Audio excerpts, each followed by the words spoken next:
அஸ்ஸலாமு அலைக்கும் வரஹ்மத்துல்லாஹ். கண்ணிற்குரிய நல்லோர்களே, எதை பேசுகின்றமோ எதை கேட்கின்றமோ அதன்படி அமல் செய்யக்கூடிய பாக்கியத்தை வல்ல ரஹ்மான் எனக்கும் உங்களுக்கும் தந்தால் புரிவானாக. நபிகள் பெருமானா ஸல்லல்லாஹு அலைஹி வஸல்லம் அவர்கள் நமக்கு சொல்லித்தந்த அற்புதமான பல விஷயங்களை நாம் இந்த தொடரில் பார்த்து வருகின்றோம்.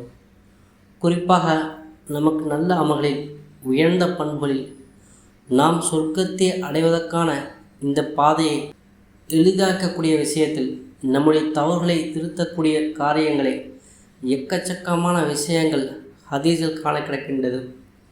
குறிப்பாக இந்த தொடரின் மூலமாக நமக்கு வாழ்க்கையை பின்பற்றுவதற்கு எளிமையான சில விஷயங்களை தொடர்ச்சியாக நாம் பார்க்கின்றோம்.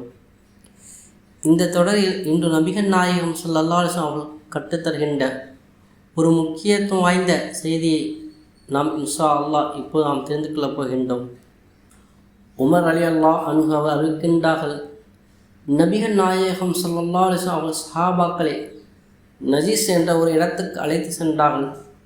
ஒரு போர், அந்த போருக்காக அழைத்து செல்கின்றார்கள்.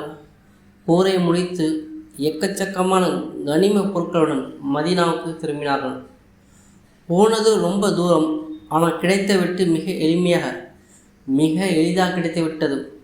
ஆனால் கிடைத்த போரின் வெற்றி கொள்ளப்பட்ட பொருளோ எக்கச்சக்கமாக இருக்கின்றது. இந்த படை வந்தவுடன் இங்கே மதீனாவில் இருந்த சில பேசிக் கொண்டிருந்தார்கள். எப்படி பேசினார்கள் தெரியுமா? எவ்வளோ சீக்கிரமாக போயிட்டு நிறைய பொருட்களோடு நிறைய போர் செல்வங்களோடு வந்திருக்கின்றார்களே, இந்த மாதிரி ஒரு படையை இதுவரை நாங்கள் பார்த்ததே இல்லை என்று சொன்னபோது நபிகள் நாயகம் ஸல்லல்லாஹு அலைஹி வஸல்லம் இதை கேள்விப்பட்டு சொன்னார்கள், நீங்கள் இந்த படையை பார்த்து ரொம்ப சீக்கிரமாக வந்துவிட்டார்கள், அதிகமாக செல்வத்தோடு வந்திருக்கின்றார்கள் என்று சொல்லுகின்றீர்கள். ஆனால் இதைவிட ரொம்ப சீக்கிரமாக செய்துவிடலாம், எக்கச்சக்கமான நன்மைகள் கிடைக்கும். போரின் கிடைத்த இந்த கனிம பொருட்களை விட கூடுதலாக அல்லாஹ் சுப்ஹானஹு வ தஆலா தருவான். ஆனால் செய்யக்கூடிய வேலை ரொம்ப கம்மி, ரொம்ப சீக்கிரமாக செய்து முடித்து வரலாம். அந்த செயல் என்ன என்று சொல்லி தரட்டுமா என்று நபிகள் நாயகம் ஸல்லல்லாஹு அலைஹி வஸல்லம் கேட்டுவிட்டு சொன்னார்கள், ஃபஜ்ர் தொழுகை ஜமாத்தாக கலந்து கொள்கிறார்கள். முதல் விடயம், தொழுகு முடித்த பிறகு சூரியன் உதயம் வரை அங்கேயே உட்கார்ந்து அல்லாஹ்வை திக்ரு செய்கின்றார். இந்த கூட்டம்தான் ரொம்ப சீக்கிரமாக வெற்றியை பெறக்கூடியவர்கள். இவர்களுக்கு கிடைக்கக்கூடிய கனிமத் போர் செல்வங்கள் கனிமத்தை விட கூடுதலான நன்மையை பெறக்கூடியவர்கள் இவர்கள்தான். இந்த ஹதீஸ் 2 பகுதி இருக்கின்றது, ஒவ்வொன்றாக பார்ப்போம் இன்ஷா அல்லாஹ். நபிகள் நாயகம் ஸல்லல்லாஹு அலைஹி வஸல்லம் அவர்கள் அதிகமான நன்மை பெற்று தரக்கூடிய தகுதியான பெருமானார் நிர்ணயம் செய்யக்கூடியது ஃபஜ்ர் தொழுகை ஜமாத்தாக தொழுவது.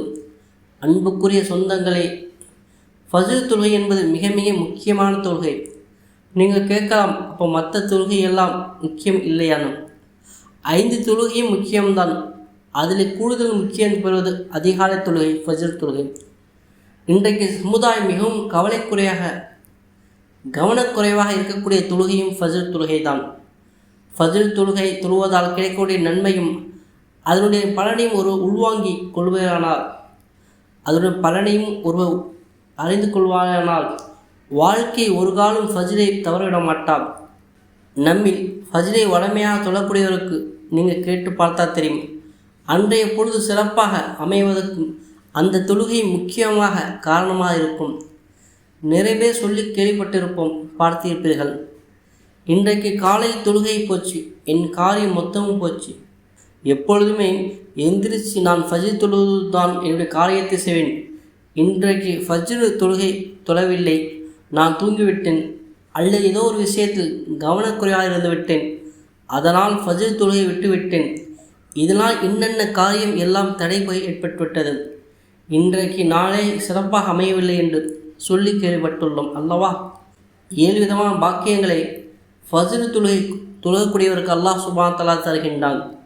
ஃபஜ்ர் தொழுகை பாக்கியங்கள் நீங்கள் உள்வாங்கி கொண்டால் வாழ்க்கை ஒரு காலம் ஃபஜ்ர் தொழுகை விடமாட்டோம். முதல் விஷயம், ஃபஜ்ர் தொழுகை சொல்வதால் என்ன கிடைக்கின்றது? யார் ஃபஜ்ர் தொழுகையை தொழுது விடுகின்றாரோ அவர் அல்லாஹ்வின் பொறுப்பு கீழ் வந்து விடுகின்றார். எவர் அல்லாஹ்வுடைய பொறுப்புக்கு வந்து விடுகின்றாரோ அவருடைய காரியங்களுக்கு அல்லாஹ் சுப்ஹானஹு வ தஆலா பொறுப்பேற்றுக் கொள்கின்றான்.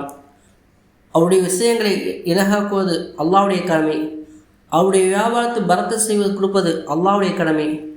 அவருடைய குடும்ப விஷயங்களுக்கு தேவையான விஷயங்களை ஏற்பாடு செய்வது கொடுப்பது அல்லாஹ்வுடைய கடமை. இனி ஃபஜ்ர் தொழுகையை தொழுது முடிப்பதால் முதல் பயன் என்னவென்று சொன்னால் அவர் அல்லாஹ்வுடைய பொறுப்புக்கு வந்துவிடுகின்றார்.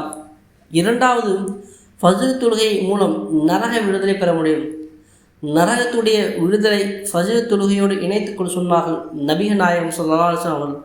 ஹதீஸில் வருகின்றது, எவர் ஒருவர் சூரியன் உதைக்கும் முன்னும் சூரியன் மறையும் முன்னும் தொழுகையை பேணுவதற்கு கவனமாக இருக்கின்றாலும் அவர் ஒரு காலம் நரகத்தில் நுழைய மாட்டார். நரக விடுதலை வாங்கி தருவது ஃபஜ்ர் தொழுகை. நபிகள் நாயகம் ஸல்லல்லாஹு அலைஹி வஸல்லம் சொன்னார்கள், ஃபஜ்ர் தொழுகை தொழுவதால் கிடைக்கும் மூன்றாவது பயன் சொர்க்கத்துக்கு நுழைவதற்கும் ஃபஜ்ர் தொழுகை காரணமாக இருக்கின்றது. எவர் 2 குளிர்ந்த நேரத்தில் யார் தொழுகையை சரியாக நிறைவேற்றி விடுகின்றாலும் அவர் கண்டிப்பாக சொர்க்கத்து போவார். 2 குளிர்ந்த நேரம் என்றால் என்ன? பகல் முழுவதும் வெயில் சூடு உஷ்ணம் நிறைந்த நேரம். இரவின் ஓரத்தில் பகலுடைய துவக்கத்திலும் இருக்கக்கூடிய இரவின் ஓரத்தில் இருக்கக்கூடியது அப்படின்னா இசா தொழுகை. பகலுடைய துவக்கத்தில் இருக்கக்கூடிய தொழுகை எது? அதுதான் அதிகாலை ஃபஜ்ர் தொழுகை. இரண்டுமே குளிர்ந்த நேரமாக இருக்கும். அதை யார் மிக சரியாக நிறைவேற்றுகின்றார்களோ அவர் நிச்சயம் சொர்க்கம் போவார் என்றார்கள் நபிகள் நாயகம் ஸல்லல்லாஹு அலைஹி வஸல்லம். ஃபஜ்ர் தொழுகை தொழுவதால் கிடைக்கும் 4வது பயன் மலக்குகளை சந்திக்கும் வாய்ப்பு கிடைக்கின்றது. அது எப்படி உலகத்தில் கிடைக்கும்? நீங்கள் ஃபஜ்ர் தொழுகை தொழுவதால் ஒவ்வொரு நாளும் 2 ஷிஃப்ட், ஒரு ஷிஃப்ட் வருவார்கள், ஒரு ஷிஃப்ட் போவார்கள். ஃபஜ்ர் ஒரு கூட்டம் மலக்குகள் வருவார்கள், இரவு முழுவதும் கண்காணித்து கூட்டம் மலக்குமார்கள் ஃபஜ்ருக்கு போவார்கள். பகலில் கவனிப்பதற்கு ஒரு கூட்டம் மலக்குமார்கள் ஃபஜ்ருக்கு வருவார்கள். ஃபஜ்ருக்கு வந்த கூட்டம் எப்போது போவார்கள் என்றால் அசருக்கு போவார்கள். அப்பொழுது இரவை கண்காணிப்பதற்காக ஒரு மலக்குமார்கள் கூட்டம் வரும். நபிகள் நாயகம் ஸல்லல்லாஹு அலைஹி வஸல்லம் சொன்னார்கள், ஃபஜ்ரிலும் அசரிலும் மலக்குமார்கள் வருகின்றார்கள்.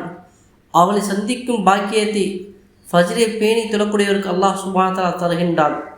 5வது பலன் என்னவென்றால் முக்கியமான பலன், நாளை மறுமையில் இருளிலும் பல்வேறு விதமான நெருக்கடியிலும் சிக்கி தவிர்த்து கொள்ளக்கூடிய சூழலில் யார் ஃபஜ்ரை மிக சரியாக நிறைவேற்றுகின்றாரோ அல்லாஹ் சுப்ஹானஹு வ தஆலா அவருக்கு தன்னுடைய பேரருளை கொடுத்து பாதுகாப்பான்.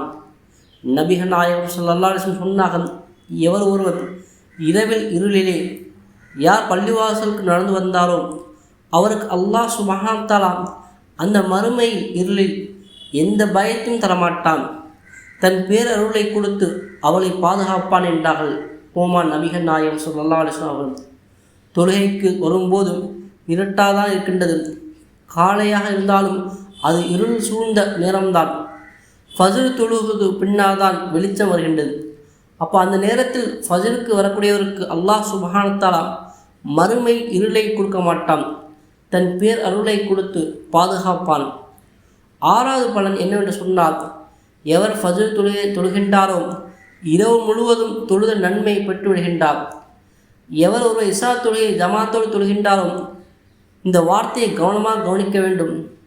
எவர் ஒருவர் இஷா தொழுகையை ஜமாத்தோடு தொழுகின்றாரோ அவர் இரவு பாதி நின்று வணங்கிய நன்மை பெற்றுக்கொள்வார். எவர் ஒரு காலையில் ஃபஜ்ர் தொழுகை ஜமாத்தோடு தொழுகின்றாரோ அவர் இரவு முழுவதும் நின்று வணங்கிய நன்மை கிடைக்கும். 7வது பலன், நாம் முனாஃபிக் இல்லை என்ற அடையாளம். நாம் ஃபஜ்ரை தொழுவதால் நாம் முனாஃபிக் கிடையாது, நாம் மூமின் என்பது அடையாளம். நாம் மூமின் என்பது அடையாளம் என்னவென்றால், நான் ஃபஜ்ரை ஜமாத்தோடு தொழுகின்றானாம். சஹாபாக்கள் சொன்னார்கள், எங்கள் காலத்தில் மூமின்கள் யார் முனாஃபிக் யார் என்பதை எப்படி அடையாளப்படுத்துவோம் அப்படின்னா, ஃபஜ்ரு தொழுகைக்கும் இஷா தொழுகைக்கும் பள்ளிவாசலுக்கு வந்தவர்கள் எல்லாம் மூமின்கள், ஃபஜ்ர் தொழுகைக்கும் இஷா தொழுகைக்கும் பள்ளிவாசல் வராதவர்கள் எல்லாம் முனாஃபிக். ஏன்னா நபிகள் நாயகம் ஸல்லல்லாஹு அலைஹி வஸல்லம் சொன்னார்கள், முனாஃபிக்கு கஷ்டமான தொழுகை 2 தொழுகை, அதுக்கு வருவது கஷ்டப்படுவார்கள், சிரமப்படுவார்கள். 1 இஷா தொழுகை, 2 ஃபஜ்ர் தொழுகை என்றார்கள். இந்த முனாஃபிக் பற்றியிருந்து நாம் நீங்க வேண்டும் என்றால் ஃபஜ்ர் தொழுகை இஷா தொழுகை ஜமாத்தோடு தொழுது வர வேண்டும். நபிகள் நாயகம் ஸல்லல்லாஹு அலைஹி வஸல்லம் சொன்னார்கள், செய்வது இலகு, ஆனால் செய்வதால் எக்கச்சக்கமான நன்மை கிடைக்கின்றது என்றார்கள். எல்லாம் வல்ல ரஹ்மான் தொழுகையை பேணி தொழக்கூடிய பாக்கியத்தை எனக்கும் உங்களுக்கும் தந்தல் புரிவானாக. இதேபோல் இஸ்லாமிய பதிவு தினமும் அறிந்து கொள்ள நம் சேனலை சப்ஸ்கிரைப் செய்து கொள்ளுங்கள். இந்த வீடியோ பயனுள்ளதாக இருந்தால் லைக் செய்யுங்கள். இதை மற்றவர்கள் ஷேர் செய்யுங்கள்.